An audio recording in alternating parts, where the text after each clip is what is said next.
ಸಾವಿನ ಓಟ ಸಂಚಿಕೆ 10 ಪ್ರೀತಿ ಸಾವನ್ನಪ್ಪುತ್ತಿದ್ದಂತೆ ನಮ್ಮೂರ ಸಿಟಿ ಕಾಲೇಜು ಮಾತ್ರವಲ್ಲದೆ ನವಸಿಟಿಯಲ್ಲೆಲ್ಲ ಭೀತಿಯ ವಾತಾವರಣ ಸೃಷ್ಟಿಯಾಯಿತು. ಏಕೆಂದರೆ ಅಲ್ಲಿನ ಇತಿಹಾಸದ ಅರಿವು ಎಲ್ಲರಿಗೂ ಚೆನ್ನಾಗಿ ತಿಳಿದಿತ್ತು.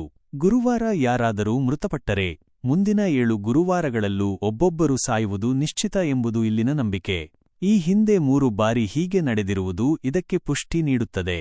ಇದರಿಂದ ದಿಕ್ಕೆಟ್ಟ ಜನರು ಈ ಸಾವಿನ ಓಟವನ್ನು ತಡೆಯಲು ಪ್ರಯತ್ನಿಸಿ ಎಂದು ಲಪೋರ್ಟಿಯವರ ಮೊರೆ ಹೋದರು.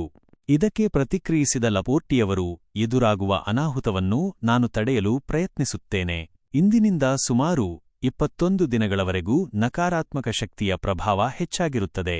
ಆದ್ದರಿಂದ ಈ 21 ದಿನಗಳ ಕಾಲ ಎಲ್ಲರೂ ಸಂಜೆ 6 ಗಂಟೆಯೊಳಗೆ ತಮ್ಮ ತಮ್ಮ ಮನೆಯನ್ನು ಸೇರಿಕೊಳ್ಳಬೇಕು. ಬೇರೆ ಏರಿಯಾದಿಂದಾಗಲಿ ಅಥವಾ ಬೇರೆ ಊರಿನಿಂದಾಗಲಿ ಯಾರೂ ನವಸಿಟಿಗೆ ಬರಬಾರದು.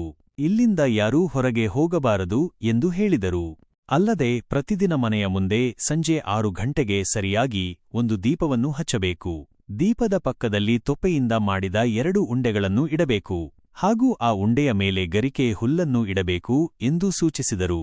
ಇದರ ಜೊತೆಗೆ ಮನೆಯ ಬಾಗಿಲ ಮೇಲೆ ಕೆಂಪು ಬಣ್ಣದಿಂದ ನಾಳೆ ಬಾ ಎಂದು ಬರೆಯಬೇಕು ಎಂದು ಹೇಳಿ ಕಳುಹಿಸಿದರು. ಇದನ್ನು ಕೇಳಿಸಿಕೊಂಡ ನವಸಿಟಿಯ ಎಲ್ಲಾ ಜನರು ತಮ್ಮ ತಮ್ಮ ಮನೆಯ ಬಾಗಿಲ ಮೇಲೆ ನಾಳೆ ಬಾ ಎಂಬ ಬರಹವನ್ನು ಬರೆದರು. ಯಾರೂ ಕೂಡ ಸಂಜೆಯಾದ ನಂತರ ಹೊರಗೆ ತಿರುಗಾಡುವುದಿರಲಿ, ಬಾಗಿಲನ್ನೇ ತೆರೆಯುತ್ತಿರಲಿಲ್ಲ. ಆದರೆ ಆಗಾಗ ಮಾತ್ರ ಕೆಟ್ಟ, ಕರ್ಕಶ ಧ್ವನಿ ಕೇಳಿಸುತ್ತಲೇ ಇತ್ತು.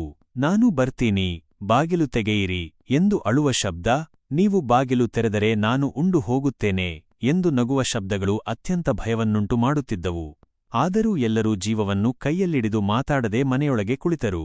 ಮಕ್ಕಳೇನಾದರೂ ಮಾತನಾಡಲು ಪ್ರಯತ್ನಿಸಿದರೆ ಅವರ ಬಾಯನ್ನು ಮುಚ್ಚಿ ಹಿಡಿಯುತ್ತಿದ್ದರು. ಮುಂಜಾನೆಯಾಗುತ್ತಿದ್ದಂತೆ ಎಂದಿನಂತೆ ವ್ಯವಹಾರವನ್ನು ನಡೆಸುತ್ತಿದ್ದರು. ಸೂರ್ಯ ಮುಳುಗುವುದರೊಳಗೆ ಮನೆಗೆ ಹಿಂತಿರುಗುತ್ತಿದ್ದರು. ಬೆಂಗಳೂರಿನ ಎಲ್ಲಾ ಏರಿಯಾಗಳಲ್ಲಿ ದಿನದ 24 ಗಂಟೆಯೂ ಬೆಳಕಿದ್ದು ಲವಲವಿಕೆಯಿದ್ದರೆ ನವಸಿಟಿ ಮಾತ್ರ ಬೆಂಗಳೂರಿನ ಒಂದು ಭಾಗವಾಗಿದ್ದರೂ ಕುಗ್ರಾಮದ ರೀತಿ ಹಿಂದುಳಿದಿತ್ತು. ಇದು ಮೂಢನಂಬಿಕೆಗಳ ಆಗರವಾಗಿತ್ತು.